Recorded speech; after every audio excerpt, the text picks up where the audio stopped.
저기다 한번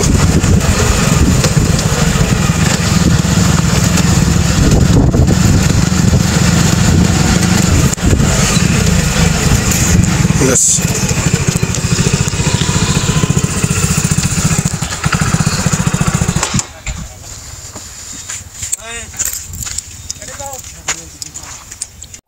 नमस्कार मित्रांनो, स्वागत आहे तुमचं सर्वांचं आवडतं युट्यूब चॅनल महाराष्ट्राची परंपरा आणि संस्कृती।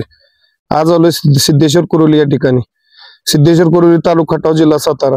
उद्या दिनांक 3 ऑक्टोबर 2024 रोजी भव्य दिव्य स्नेह संवर्धक केसरी 2024 भव्य दिव्य एक आदत एक बैल मैदान या फाटीवरती संपन्न होते। मैदानाचा आढावा घेण्यासाठी आलोय। या मैदानाची ऑनलाईन नाव नोंदणी सुरू आहे आणि आजचा ऑनलाईन नोंदणीचा शेवटचा दिवस आहे। जे बैलगाडी मालक ऑनलाईन नोंदणी करायचे राहिले अशा सर्व बैलगाडी मालकांनी आपण लवकरात लवकर ऑनलाईन नोंद करा।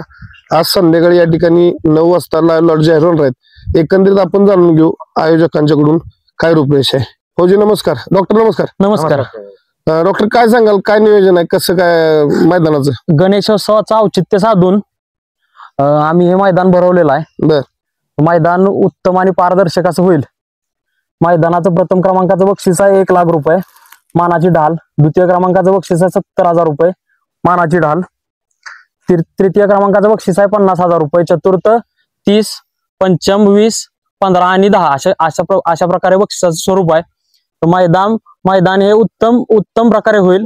कुठलीही अडचण मैदानात येणार नाही। बैल मालकांनी आवर्जून मैदानाला उपस्थित राहावं ही सर्वांना विनंती आहे। डॉक्टर, मैदानी रीतसर पारदर्शक होणार का? हा, मैदानी रीतसर 100% रीतसर मैदान होणार। मैदानी अखिल भारतीय बैलगाडी संघटनेच्या नियमात होणार। मैदान अखिल भारतीय बैलगाडी संघटनेचे जे नियम आहेत त्या नियमाला धरूनच मैदानी होणार आहे। पूर्ण पारदर्शक मैदान होणार। कसलीही काही सुद्धा अडचण मैदानात येणार नाहीये। शेपूरचा मारहाण झाली, गाडी बाद करण्यात येईल। डबल बैल पळा, हो, गाडी बाद करण्यात येईल। ओळख वशिला काय?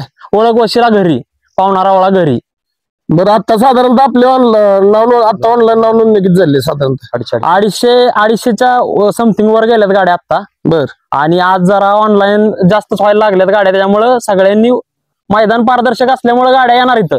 बरोबरचं मैदान पारदर्शक असतं, सगळ्यांना माहितीये। तुम्ही बघता, तुम्हाला पण माहितीये, तुम्ही प्रत्येक मैदानाला असताय। हो, नक्कीच। बरं, चांगले गाड्या आणि महत्वाचा आदतला पळायला एक नंबर मैदान आहे, त्याच्यामुळे काय अडचण नाही।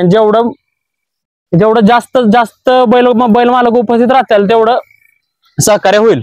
बरं, गाडी कमी जास्त आली, हा, बक्षीस सगळे दिले जाणार का? गाडी कमी येऊ नाही तर जास्त येऊ, बक्षीस हे एक ना 1 रुपया तुम्हाला दिला जाईल। काय अडचण नाही, वरचा 1 रुपया सुद्धा तुम्हाला दिला जाईल। साधारणतः आपला पल्ला किती फूट आहे? साधारण पहिला 900 फूट आहे। 900 फूट आहे। हा, आदतचा पल्ला व्यवस्थित आहे। आदतला पल्ला चांगला आहे। हा, चांगला आहे। आणि मित्रांनो, फाटीचा पण व्हिडिओ आपण ऍड केला, स्टार्टला आपण बघितला असेल। फाटीचा व्हिडिओ टाकलेला, फाटी चांगली झाली आहे। पावसाची काय अडचण आहे का आता? नाही, आता काय पावसाची अडचण नाही, फाटी 1 नंबर आहे, काही सुद्धा अडचण नाहीये। नक्कीच खटखटीत ऊन पडलेलं आहे, काय अडचण नाही। काय बैलगाडी मालकांना काय तुम्ही आव्हान करा? बैलगाडी मालकांना एवढंच आव्हान आहे की सर्वांनी मोठ्या संख्येने उपस्थित राहावं, कुणावरही अन्याय होणार नाही, जास्तीत जास्त संख्येनं सगळ्यांनी उपस्थित राहावं एवढी आमची विनंती आहे बैलगाडी मालकांना। बाकी सगळे नियम जे शासकीय आणि संघटनेचे नियम पाळले जाणार? 100% शासकीय आणि संघटनेचे नियम पाळले जाणार। त्यात कुठली ओळख कुठल्या प्रकारे? काय नाही, ओळख चालणार नाही, वशिला चालणार नाही, कुणी नाही। चिठ्ठ्या सुद्धा बैलगाडी मालकांच्या हातानच काढल्या जातील। नक्कीच चिठ्ठ्या आता आपणच काढणार आहे संध्याकाळी, त्यामुळे बैलगाडी मालक नसणार आहे। मित्रांनो, लॉट आजच काढले जाणार ना? सेमीच्या चिठ्ठ्या बैलगाडी मालकांच्याच हाताने काढल्या जातील। हा, लाईव्ह लॉट आपण काढणार संध्याकाळी। बरं, लॉट आज संध्याकाळी आहेत का? हो। किती वाजता? 9 वाजता। 9 वाजता लाईव्ह लॉट जाहीर होतील। लॉट काढल्यानंतर मैदानात नोंद घेतली जाणार नाही ना? नाही घेतली जाणार मैदान, एकही नोंद नाही, एकही नोंद होणार काय असेल ते ऑनलाईन। नक्कीच। तर बैलगाडी मालकांना माझी विनंती राहील, जे बैलगाडी मालक ऑनलाईन नोंदणी करायचे राहिलेत त्या बैलगाडी मालकांना विनंती, आपण लवकरात लवकर ऑनलाईन नोंदणी करून घ्या। कारण आज संध्याकाळी 9 वाजता बरोबर लाईव्ह लॉट जाहीर होणार आणि उद्या सकाळी मैदान किती वाजता चालू होईल डॉक्टर? मैदान सकाळी 9 ला चालू होईल. राईट. बरोबर. हा. तर बैलगाडी मालकाने ऑनलाईन नोंदणी करा, कारण आजचा शेवटचा दिवस आहे ऑनलाईन नोंदणीचा.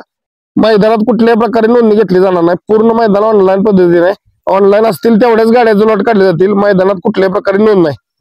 फौजींच्या देखील फौजी नमस्कार. काय सांगाल उद्या आदत बैल मैदान आहे, काय रूपरेषा? उद्या मैदान रिसर्व होणार, अखिल भारतीय संघटनेच्या नियमानुसार होणार मैदान. हा. आणि मैदान एकही गाडी वशिलेच पळणार नाही. शेपूट चालूचा निकाल कॅन्सल करण्यात येईल. कुठलाही कोणी असू दे. कोणी असल्या गावचा असल्या बाहेर असल्या आणि गावची गाडी मेन मुद्दा वशिला कुठलीही गाडी पळणार नाही. ते असेल ते ऑनलाईन चिठ्ठ्या निघतील, गाडी लागेल तिथंच गाडी पळेल. बरं मैदानात नोंद घेतली जाणार का? मैदानात पण किती जाणार नाही. काय असेल ते ऑनलाईन? काय असेल ते ऑनलाईन. आज 9 वाजता तुम्ही ऑनलाईन नोंद असेल ती करून घ्या, काय प्रॉब्लेम. जाता जाता बैलगाडी मालकांना काय सांगाल? गाडी मालकांनी मैदानी चांगला आहे, फाटी 1 नंबर आहे, भरपूर संख्येने उपस्थित राहू मैदानावर एवढं दिवस. नक्कीच. तर माझी विनंती पुन्हा एकदा बैलगाडी मालकांना की राहिलेल्या बैलगाडी मालकांनी ऑनलाईन नोंदणी करून कमिटीला सहकार्य करायचे आणि ऑनलाईन नोंदणी करून लवकरात लवकर नोंद करा. कारण काय होतं, संध्याकाळच्या टायमिंगला परत बरेच फोन येत आहेत आणि लॉट काढायच्या गडबडीत असल्यामुळं कोण अटेंड होत नाहीत, कोण पेमेंट पाठवते, कोणाचं पेमेंट अडकते, असं काय होऊ नये. त्यामुळे राहिलेल्या बैलगाडी मालकांनी ऑनलाईन नोंदणी करून कुरोली कमिटीला सहकार्य करायचे. उद्या सकाळी मैदान बरोबर ठीक 9 वाजता चालू होईल. आज संध्याकाळी ठीक 9 वाजता महाराष्ट्राची परंपरा आणि संस्कृती या युट्यूब चॅनलवरती लाईव्ह लॉट जाहीर केले जातील. तर राहिलेल्या बैलगाडी मालकांनी ऑनलाईन नोंदणी करून सहकार्य करायचे. एवढं बोलताना थांबतो. धन्यवाद. जय हिंद, जय महाराष्ट्र, जय जिजाऊ, जय शिवराय. बाळूमामांच्या नावानं